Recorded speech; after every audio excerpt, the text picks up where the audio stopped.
오늘부터 우리가 사사기를 이제 보겠습니다. 사사기라는 책 이름부터 좀 이해를 하고 우리가 말씀을 계속 보아야 할 것 같습니다. 사사라는 말은 한자어로 선비사자 그리고 스승사자를 씁니다. 그래서 우리 한자어로는 이 사사의 뜻을 참관, 그러니까 재판관, 요즘 말하면 재판관이지요. 네, 의미로 사사라는 한자어를 썼습니다. 영어로는 저지, 재판관이라는 말이지요. 히브리어로는 소페팀이라 그럽니다. 소페팀. 재판관들이라 그런 뜻입니다. 그러면 사사기라는 이 성경의 책 이름은 무엇인지 이제 우리 다 이해가 될 줄 압니다. 사사들의 이야기인데요. 다시 말하면 재판관들의 이야기입니다. 재판관들의 이야기가 사사기입니다. 하나님께서 이스라엘 민족을 하나님이 세우시고 다른 민족에게는 어떤 사람이 그 나라를 군림하고 또 그 나라의 왕이 되고 그 나라를 다스렸지만은 하나님께서 세우신 이스라엘 나라는 하나님이 왕을 세우지 않으셨습니다. 어떤 사람이 그 나라를 군림하도록 그렇게 하나님 처음부터 그렇게 하시지 않고요. 하나님께서 이스라엘 민족을 세우실 때는 하나님이 그 민족을 하나님이 다스리시고 그리고 그 민족에게 하나님이 재판관을 세워주어서 사사지요. 재판관을 세워서 하나님의 그 하나의 심부름꾼으로 하나님이 그를 세워서 나라를 다스리도록 하신 것이지 사실은 하나님이 이스라엘 민족을 다스려 갔었던 것이지요. 이것을 신정 통치라고 그럽니다. 정치 체제로 말을 한다면 신정 통치라 그럽니다. 하나님이 신이 다스리는 정치 체제입니다. 이스라엘의 애굽이란 이집트에서 나올 때부터 그들 가운데 하나님이 세우신 최고의 재판관은 누구였느냐 하면 모세였습니다. 하나님은 모세를 최고의 재판관으로 세워서 하나님 대신 하나님으로부터 위임받아 이스라엘을 다스리게 되었던 것이지요. 그래서 모세도 사실은 사사였습니다. 재판관, 최고의 재판관이었습니다. 그 사사 때부터 사울 왕이 세우시기 전까지 사무엘이지요. 모세부터 사무엘 때까지 그 기간이 한 400년 기간 정도 됩니다. 그 400년의 시기를 우리는 사사시대라고 그렇게 역사적으로 분류를 할 때 모세부터 사무엘 때까지를 사사시대라고 분류를 하게 됩니다. 이때는 왕이 없었습니다. 하나님께서 왕이십니다. 하나님이 나라를 다스리는 그런 시대였습니다.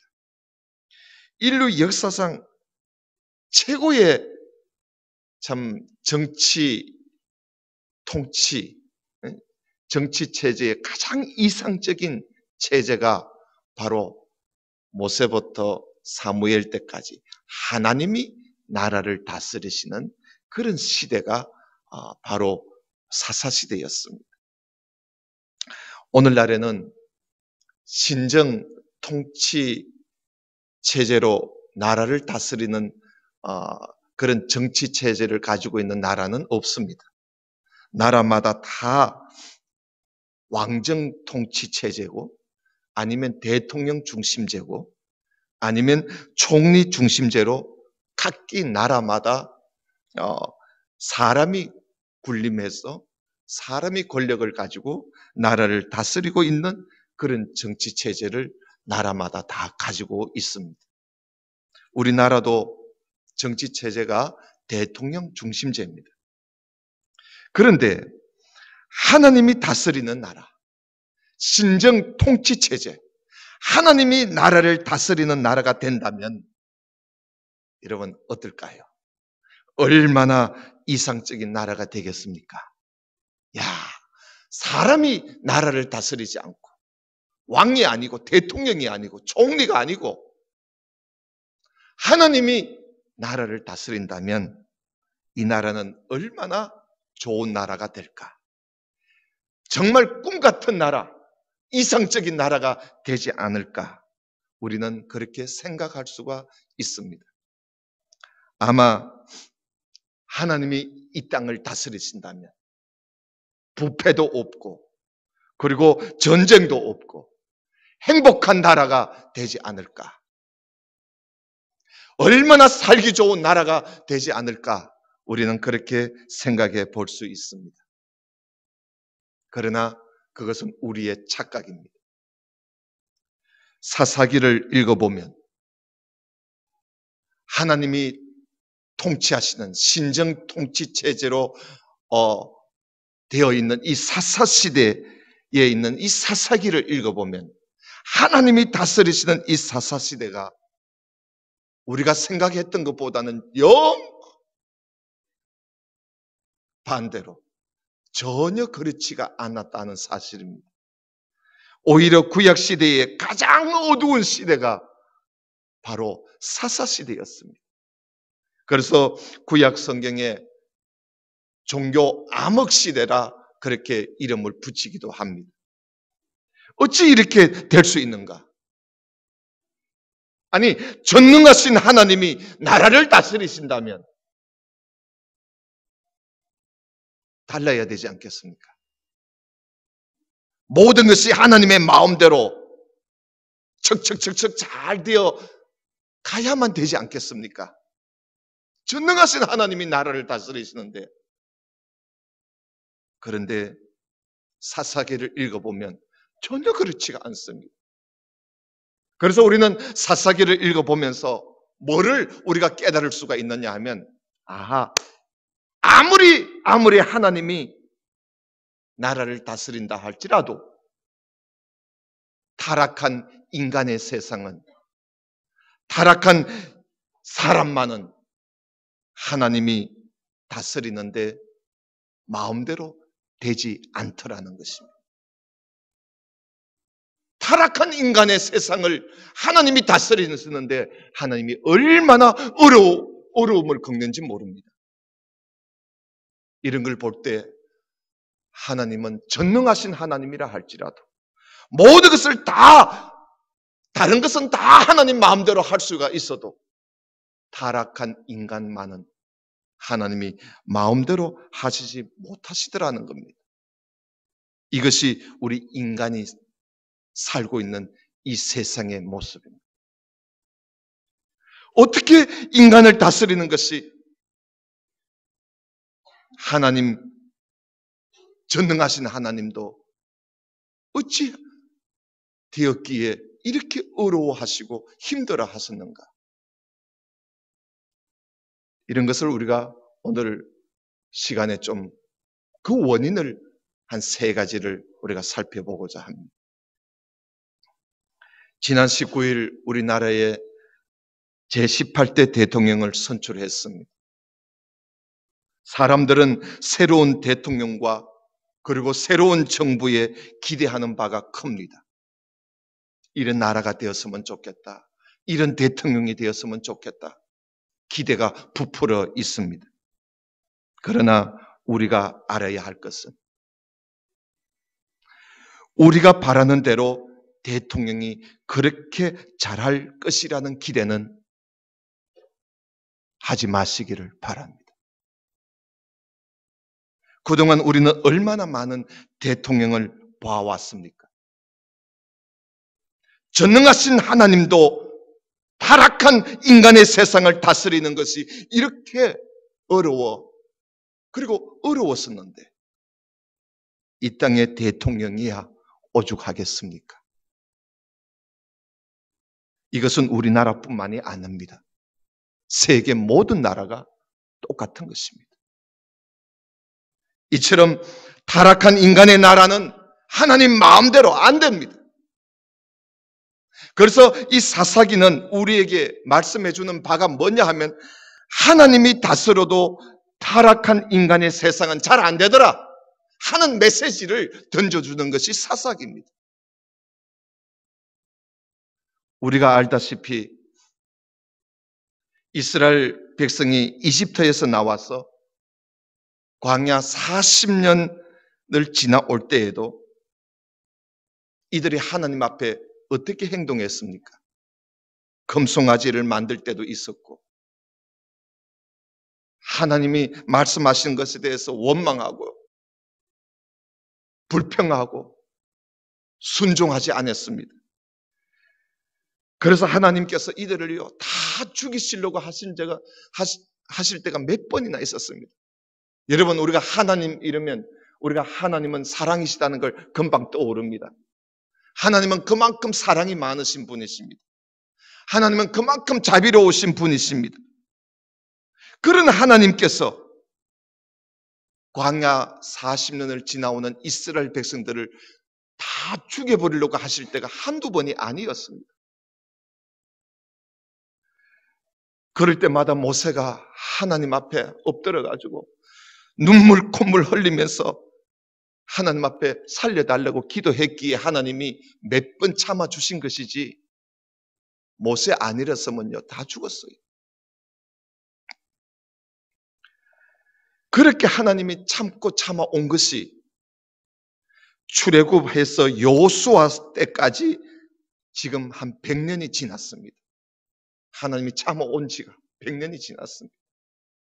이 100년까지는 그래도 여호수아, 모세와 그리고 여호수아가 살아 있었고 여호수아가 재판관으로 다스리고 있었고 그리고 그때의 장로들이 살아 있어서 어느 정도 그래도 이스라엘 백성들이 어느 정도 신앙을 유지하고 살아갈 수가 있었는데 그들이 모두 모세도 죽고 여호수아도 죽고 그때 함께하던 장로들도 모두 죽고 난 이후에는 300년 내지 350년이 지나는 동안에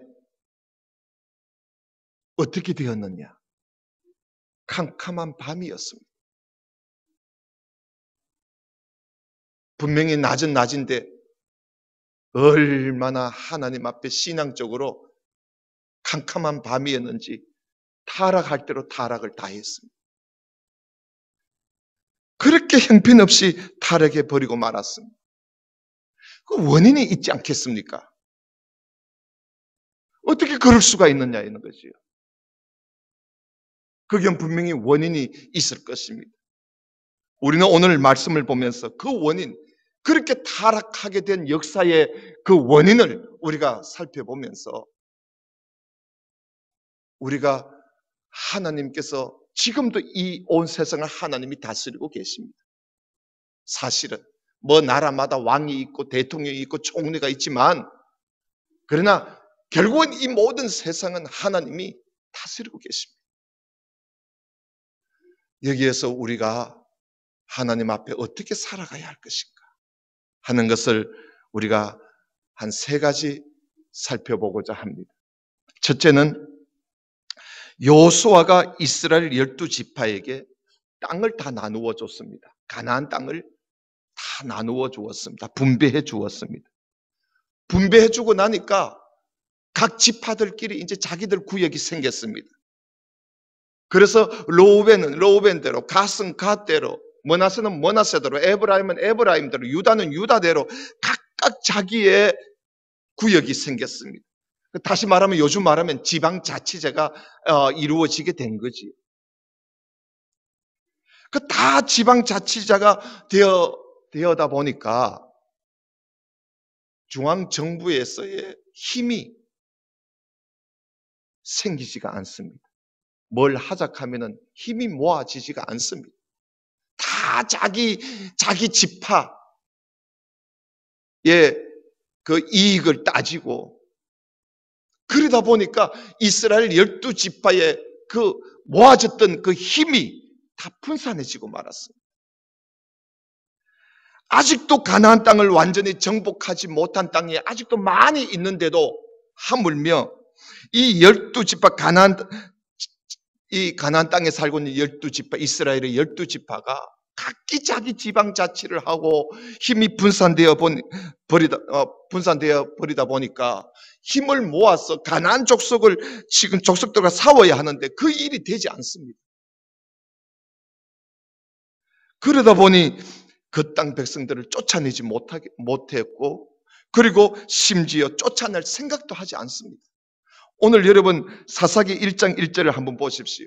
여호수아가 죽고 난 이후의 이야기를 하고 있습니다. 여호수아가 죽고 난 이후에 이스라엘 자손이 하나님 앞에 늘 하는 말이 뭔지 아십니까? 하나님 앞에 늘 질문을 던집니다. 하나님, 우리 가운데 누가 먼저 올라가서 저 가나안 족속과 싸울까요? 하고 하나님 앞에 늘 그런 질문을 던지면서 누가 갈 것이냐는 거예요. 누가 가나안 족속과 싸울 것인가? 그러면서 서로 미루기만 합니다. 이렇게 하다 보니까 여호수아가 죽고 난 이후에 상당한 기간 동안 가나안 족속들을 쫓아내지를 못합니다. 빨리 쫓아내야 하는데 쫓아내지를 못합니다. 하나님께서 가나안 땅을요 이스라엘 손에 한번 넘겨줬어요. 하나님이 넘겨줬기 때문에 싸우기만 하면 돼요. 싸우기만 하면 돼요. 여러분 그 1장 2절을 보세요. 하나님께서 그 땅을 그들의 손에 이미 넘겨주었어요. 넘겨줬다는 말씀이 여기만 나오는 게 아니에요. 하나님이 가나안 땅을 이스라엘 백성들이 정복해 나갈 때 하나님이 그 다 너희들 손에 넘겨줬다. 심지어 정복하지 않는 땅도요 그림을 걸어 오락해가지고 땅을 나누어 줄 정도로 하나님이 그렇게 이들에게 확신을 심어준 거예요. 이거는 너희들 손에 이미 들어온 거다. 이미 너희들 손에 들어온 백성이니까 가서 싸우기만 하라는 거예요. 그런데도 안 되는 거예요. 그런데도 안 돼요. 여러분 1장 18절을 한번 보십시다.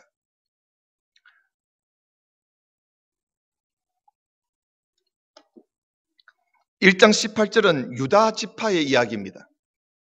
자, 유다가 또 가사 및 그 지역과 아스골론 및 그 지역과 에글론 및 그 지역을 점령했고 여호와께서 유다와 함께 계셨으므로 그가 산지 주민을 쫓아내었으나 골짜기의 주민들은 철병거가 있어서 그들을 쫓아내지 못했다 그랬습니다. 아니 이왕 갈 거 골짜기까지 가면 되지. 거기에 철병거가 있다고 겁을 덜컥 먹었던 거지. 하나님이 넘겨주었는데 겁을 먹고 그만 그들을 쫓아내지 못합니다. 이 유다 지파입니다. 베냐민 지파를 또 보십시다. 21절입니다.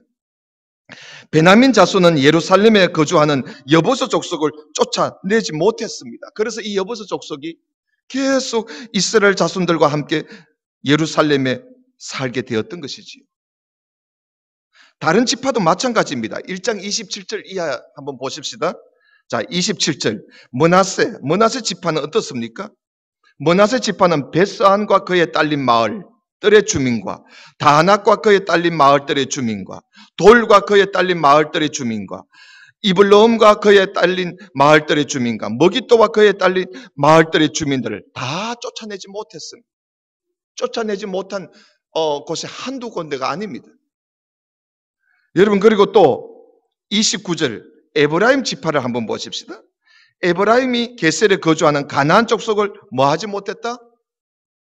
뭐하지 못했다? 쫓아내지 못했다. 그리고 또 기드론 주민과 30절 보십시오. 30절 서불론 지파입니다. 30절에 보면 서불론은 기드론 주민과 나홀롯 주민을 쫓아내지 못했다. 그리고 31절에 아셀 지파를 보세요. 아셀 지파도 악거 주민과 시돈 주민과 알랍과 악십과 헬바와 아빅과 러홉 주민을 쫓아내지 못했다. 33절 보세요. 납달리 족속입니다. 납달리 지파입니다. 납달리 지파들도 베세메스 주민과 벳아낫 주민을 쫓아내지 못했다 그랬습니다. 심지어 말이죠. 34절에 보면요. 단 지파는요. 아모리 사람들을 쫓아내지 못했을 뿐만 아니라 아모리 사람들한테 쫓겨다닙니다. 그걸 정복하라 했는데 이제는 아주 쫓겨다니는 행편이 되어버렸습니다. 이것이 사사시대가 종교 암흑기를 맞이하게 된, 타락하게 된 원인의 첫 번째 원인입니다. 하나님이 다 넘겨준 걸, 정복하라고 넘겨준 걸 이 핑계 저 핑계 대고 두렵고 떨면서 일하지 않아서 그렇습니다.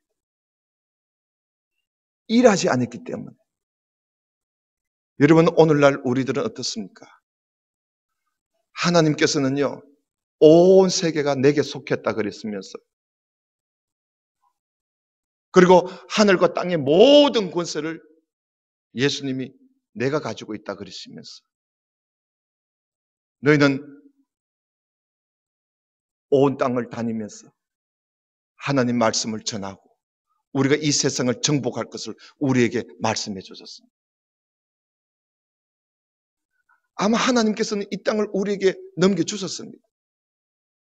그럼 우리는 그래서 나가기만 하면 됩니다. 일하라 하기만 하면 됩니다. 전하기만 하면 됩니다. 그런데 우리는 이 핑계 저 핑계 대고 누가 먼저 갈래? 장로님이 먼저 가라. 집사님이 먼저 가거라. 권사님들이 먼저 가거라. 우리는 여기 미루고 저리 미루고 우리는 아무 일도 하지 아니하고 아주 세상은 너무 두렵다고, 세상 사람들은 너무 악하다고, 그들의 마음이 너무나 악해서 괜히 갔다가 요거도 먹을 주나 욕이나 먹지 않을까 싶었어. 아예 우리는 문을 닫아버리고, 아예 우리는 가지 않고, 아예 우리는 일하지 아니하고, 아예 우리는 싸워보지 아니하고, 아예 우리는 전해보지 않다가 우리는 결국은 이 세상과 함께 오히려 세상에, 교회가 세상을 정복해야 되는데 세상이 교회를 정복해버리는 그런 우리가 되지 않을까 우리는 생각해 봐야 합니다. 그래서 우리는 오늘 이 말씀을 보면서 우리는 과연 이 세상을 정복하기 위해서 우리는 얼마나 내가 나가서 일을 하느냐, 전하느냐, 우리 자신을 돌아볼 수 있기를 바랍니다. 두 번째 원인이 있습니다. 가나안 땅의 사람들을 쫓아내지 못하고 그들과 같이 살다 보니까 그들의 타락한 우상 문화에 이들이 물들어 버렸습니다. 그래서 더구나 더 타락했습니다. 하나님께서 가나안 족속들과 함께 살면 안 된다고 여러 번 말씀을 하셨습니다.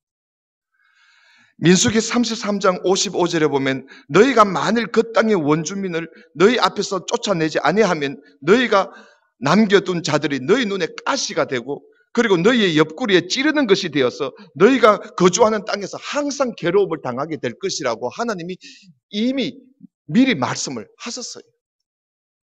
그리고 여호수아 23장 12절에도 하나님께서 말씀하시기를 확실히 알아라. 너희의 하나님 여호와께서 이 민족들을 너희 목전에서 다시는 쫓아내지 아니하리니 그들이 너희에게 올무가 되고 덫이 되고 너희 옆구리에 채찍이 되어서 너희 눈에 가시가 되고 마침내 너희가 이 아름다운 땅에서 너희가 살지 못하고 너희가 망할 수도 있단 말이에요. 그러니 제발 이들과 같이 살지 말라고 하나님이 예고하셨어요. 그리고 여호수아 24장 19절에는 만일 너희가 여호와를 버리고 이방 신들을 섬기면 내가 너희에게 복을 내리신 후에라도 내가 돌이켜 너희에게 재앙을 내릴 거라고 하나님께서 이미 경고하셨어요. 이 땅의 세상 사람들과 함께 혼인하고 함께 살고 그들의 우상을 섬기고 살면 너희 민족이 어떻게 될 것인지 하나님이 이미 경고를 하셨어요.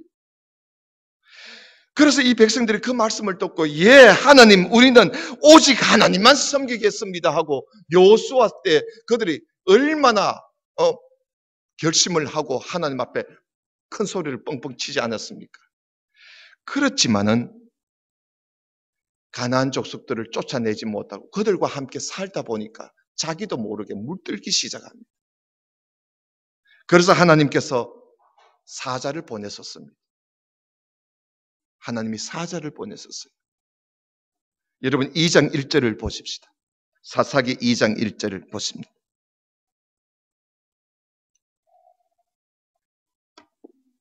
여호와의 사자가 길갈에서부터 복임으로 올라와 말하되 내가 너희를 애굽에서 올라오게 하여 내가 너희의 조상들에게 맹세한 땅으로 들어가게 하였으며 또 내가 이르기를 내가 너희와 함께 한 언약을 영원히 어기지 아니하리니 너희는 이 땅의 주민과 언약을 맺지 말며 그들의 제단을 헐라 하였거늘 너희가 내 목소리를 듣지 아니하였으니 어찌하여 그리하였느냐. 그러므로 내가 또 말하기를 내가 그들을 너희 앞에서 쫓아내지 아니하리니 그들이 너희 옆구리에 가시가 될 것이고 그들의 신들이 너희에게 올무가 되리라 하였노라. 여호와의 사자가 이스라엘 모든 자손에게 이 말씀을 하실 때 백성들이 이 말을 듣고 소리 높여 울었더라고 기록하고 있습니다. 여러분, 하나님께서 이스라엘 백성들을 이 땅에 온전히 심으시려고 한 것은요, 하나님께서 이 이스라엘 백성들을 가나안 땅 가장 교통의 요충지 이 가나안 땅의 이스라엘 백성들을 거기에서 살도록 하려고 하신 이유는 어디에 있느냐 하면 하나님이 이 백성들로 통해서 하나님의 뜻을 온 세계에 하나님이 전파하고 싶어서 이 이스라엘 백성들을 가나안 땅에 인도하셔서 여기에 살도록 하셨는데 이들이 하나님의 뜻을 전하는 그런 민족이 되지는 못할 망정 오히려 가나안 땅 사람들에게 전도를 받아서 가나안 사람들에게 선교를 당하는 그런 꼴이 되고 말았습니다. 그러다 보니까 어찌 이 사사시대가 어두운 암흑기가 되지 않겠습니까? 그래서 여러분 우리가 이 세상 사람들과 함께 어울리고 함께 그들과 언약을 맺고 그 우상 문화에 젖어서 살다 보면은 자기도 모르게 나도 모르게 물들어지게 되고 그 우상 문화에 그리고 그 타락한 문화에 나도 물들어진다는 사실을 여러분 정신 차려 우리가 살아가야 할 것입니다. 그것이 우리가 망하는 길입니다.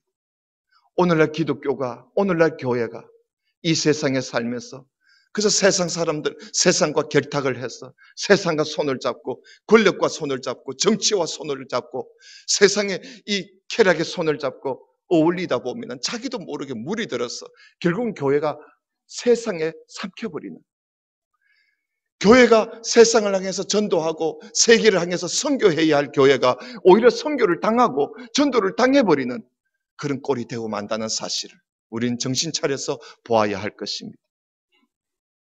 마지막 세 번째 원인을 보고 오늘 마치고자 합니다. 여호수아가 후계자를 세우지 않고 죽었다는 것, 그것도 하나의 큰 원인이 되겠습니다만은 그보다 더 큰 원인이 있습니다. 뭐냐 하면 여호수아와 그 세대 어른들이 자라나는 자기 자손들에게 자라나는 세대들에게 하나님의 말씀을 제대로 가르치지 않았기 때문에 그것이 가장 큰 원인이었습니다. 모세의 유언을 따라 이 백성들이 가나안 땅에 들어갔으면 가나안 땅에 들어가서 매 7년마다 찾아오는 면제년이 있는데 그 면제년이 있는 그 해 초막절 날에는 일주일 동안 남자고 여자고 모든 어린 아이들까지 다 한 자리에 불러 모아놓고 율법을 성경을 낭독해 주면서 하나님을 경외하는 것을 가르쳐 주어야 하는데 여러분 이것을 하지 않았다는 겁니다. 가나안 땅에서 사사시대 동안 300년이 넘도록 300년 내지 360년 동안에 한 번도 이걸 하지 않았습니다. 적어도 7년마다 한 번씩은 해야 하는데 한 번도 하지 않았어요. 360년 동안 한 번도 하지 않았습니다. 그러다 보니 사사시대는 제약으로 얼룩져서 하나님 경외하는 법도 모르고 아무거나 갖다 놓고 그게 하나님이라고 섬기고 여호와 그분이 하나님이신데 아세라를 하나님이라 그리고 바알을 하나님이라 그리면서 하나님을 경외할 줄 모르니까, 그래서 아무 것을 가지고 하나님이라고 섬기고 그 앞에 절을 하고 그 앞에 제물을 바치고 엉뚱한 짓을 했단 말이지. 여러분, 사사기 2장 6절을 좀 봐주시기 바랍니다. 2장 6절에 보면 전에 여호수아가 백성을 보내매 이스라엘 자손이 각기 그들의 기업으로 가서 땅을 차지하였고, 백성이 여호수아가 사는 날 동안과 여호수아 뒤에 생존한 장로들 곧 여호와께서 이스라엘을 위하여 행하신 모든 큰 일들을 본 자들이 사는 날 동안에 여호와를 섬겼더라. 여호와의 종 눈의 아들 여호수아가 110세에 죽음에 무리가 그의 기업의 경내 에브라임 산지 가스산 북쪽 딥나 헤레스에 장사하였고, 그 세대의 사람도 다 그 조상들에게로 돌아갔고, 그 후에 일어난 다른 세대는 누구를 알지 못했고 여호와를 알지 못하며 여호와께서 이스라엘을 위하여 행하신 일도 뭐하였더라? 알지 못하였더라. 알지 못하였더라. 하나님도 모르고 하나님이 행하신 일도 모르고, 그러니까 타락할 수밖에. 이렇게 하나님을 알지 못하다 보니까 이스라엘 자손들은 하나님을 버리고 악을 행하고 가나안 땅의 우상을 섬기고, 그러다 보니까 하나님을 자꾸 한하게 만드는 그런 삶을 살 수밖에 없었던 것입니다. 여러분, 2장 11절을 계속 한번 보십시오. 그래서 어떻게 됐는가 한번 보세요. 하나님을 알지 못하고 하나님이 행하신 일도 알지 못하더라. 그래서 어떻게 됐느냐? 이 11절에 나옵니다. 이스라엘 자손이 여호와의 목전에 하나님이 보는 앞에서 악을 행하여 바알들을 섬기고 애굽 땅에서 그들을 인도하여 내신 그들의 조상들의 하나님 여호와를 버리고 다른 신들 곧 그들의 주위에 있는 백성들의 신을 따라 그들에게 절하고 여호와를 진노하게 하셨다라는 겁니다. 결과입니다.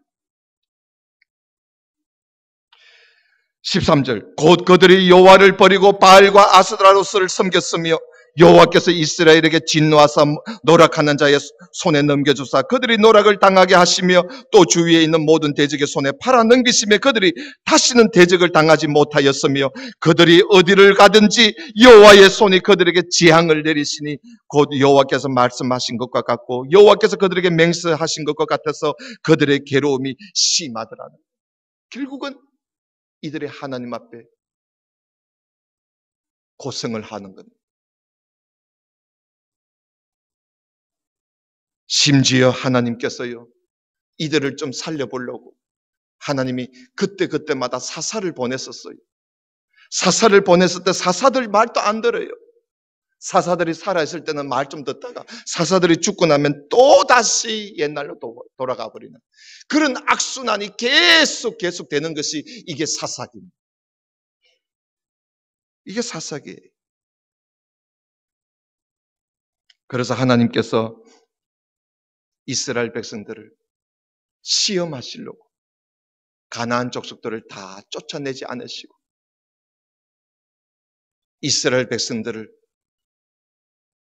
깨닫게 하시려고 하나님이 사사를 보냈었다가 또 보낼 땐 괜찮다가 죽고 나면 또 옛날로 돌아가니까 하나님이 또 보냈어요. 몇 번이나 그렇게 해보십니다. 사사를 한 12명 정도 보냈어요. 하나님. 이 사사기에 보면 한 12명의 사사가 나옵니다. 그래도 안 되는 거예요. 여러분, 하나님이 다스리는 사사시대라 할지라도 하나님의 백성들이 하나님의 명령을 어기고 하나님의 말씀에 순종하지 않을 때는 전능하신 하나님이라 할지라도 어떻게 할 수가 없는 것을 우리가 볼 수가 있습니다. 한 시대를 이끌 만한, 여호수아가 죽고 난 이후에 한 시대를 이끌어갈 만한 그런 지도자가 생기지 않고 또 그들에게 하나님 말씀을 제대로 가르치지 않았기 때문에 하나님도 어떻게 할 수가 없는 것입니다. 그래서 우리는 오늘 이 말씀을 보면서 이 땅을 다스리시는 하나님 앞에서 오늘 우리가 어떻게 살아가야 할 것인가? 하나님은 오늘 이 시대를 하나님은 우리 손에 맡겨주셨습니다. 우리는 사사시대에 그들을 본받지 마시기를 바랍니다. 하나님이 이제 오늘날 이 시대는 하나님이 우리 손에 오늘날 교회에 우리에게 맡겨주셨습니다. 우리는 오늘 이 시대의 파수꾼이요, 이 시대의 사사요, 이 시대에 하나님 앞에 서임받을 사람들입니다. 오늘 우리가 하나님 앞에 바로 서 있지 않으면 사사시대의 그 악순환 오늘 우리에게도 일어날 수 있다는 사실을 기억해야 할 것입니다. 오늘 우리가 하나님 말씀을 우리 자손들에게 제대로 가르쳐 주지 않으면, 성경과 역사를 이들에게 제대로 가르쳐 주지 않는다면 여러분, 우리의 자손들도 오늘날 이 시대의 악순환에 더 깊이 빠진다는 사실을 우리는 기억해야 할 것입니다. 그래서 우리는 오늘 이 말씀을 보면서 우리는 두 가지 하나님 앞에 구해야 할 것입니다. 하나님, 정말 이 시대에 이끌어갈 일꾼을 하나님 보내주옵소서. 특별히 하나님께서 오늘날 이 시대에, 오늘 우리에게, 오늘 우리 교회에 하나님이 이 시대를 맡겨주셨으니 하나님 앞에 서임받을 수 있는 신실한 일꾼이 되게 해 주옵소서. 여러분 자신을 위해서 기도하십시오. 그리고 또 한 가지, 우리가 잊지 말아야 할 것은 자라나는 우리 세대들에게 하나님 말씀을 가르치는 일입니다. 이들에게 성경을 가르치고 이들에게 성경의 역사를 가르치면서 하나님이 누구신지, 하나님이 어떤 분이신지, 하나님은 무슨 일을 하셨는지 우리가 그 교육을 놓치지 말고 잘 가르칠 때에 우리가 이 시대를, 우리가 하나님께서 이 시대에 맡겨주신 그 사명을 우리가 제대로 감당해 나갈 수 있고 더 타락하는 이 악순환의 고리를 우리가 끊을 수가 있는 것입니다.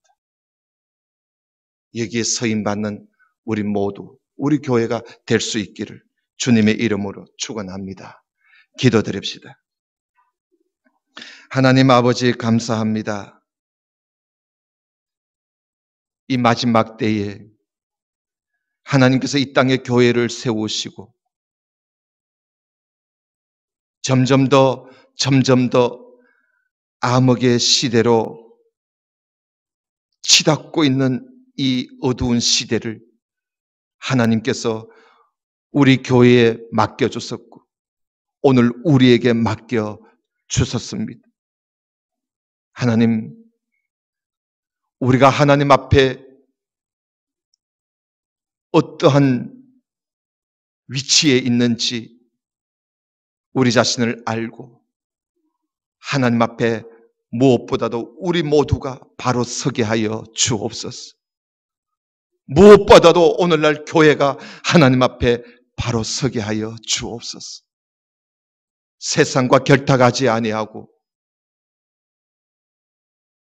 전혀 하나님을 믿으면서도 움직이지 않는 그런 허약한 교회가 되지 않게 하여 주옵소서. 믿음으로 나가고 믿음으로 싸우며 그리고 하나님의 말씀에 순종하여 그 말씀 따라 사는 그런 교회, 그런 우리 모든 성도들이 되게 해 주옵소서. 그리고 또한 하나님의 말씀을 가르치고 전하는 일에 우리가 전심전력을 다할 수 있도록 도와주옵소서. 이것이 우리가 살 길이요, 이것이 우리가 하나님 앞에 해야 할 바를 해야 할 일인 줄 알고 정말 이 일을 위해서 우리가 힘을 다하여 가르치고 전하고 인도하는 우리 모두가 되게 해 주옵소서. 하나님, 세상은 너무나 어두워져 가고 있습니다. 그 원인이 다 교회가 잘못 살아가고 있고, 오늘 믿음의 성도들이 바로 살아가지 못하고 있고, 오늘 교회가 본질을 잃어버리고 엉뚱한 것에 힘을 쓰다 보니 오늘날 교회마저도 세상 속에 제약에 빠져들어가고 있는 이런 시대 속에 우리는 살고 있습니다. 우리는 다시 한번 우리를 돌아다보게 하여 주옵소서. 그래서 우리는 먼저 하나님의 사람으로 세워지게 하여 주옵시고, 또 하나님께서 우리에게 맡겨주신 본질적인 것을 우리가 해나가는 교회가 되게 해 주옵소서. 예수님 이름으로 기도드리옵나이다. 아멘.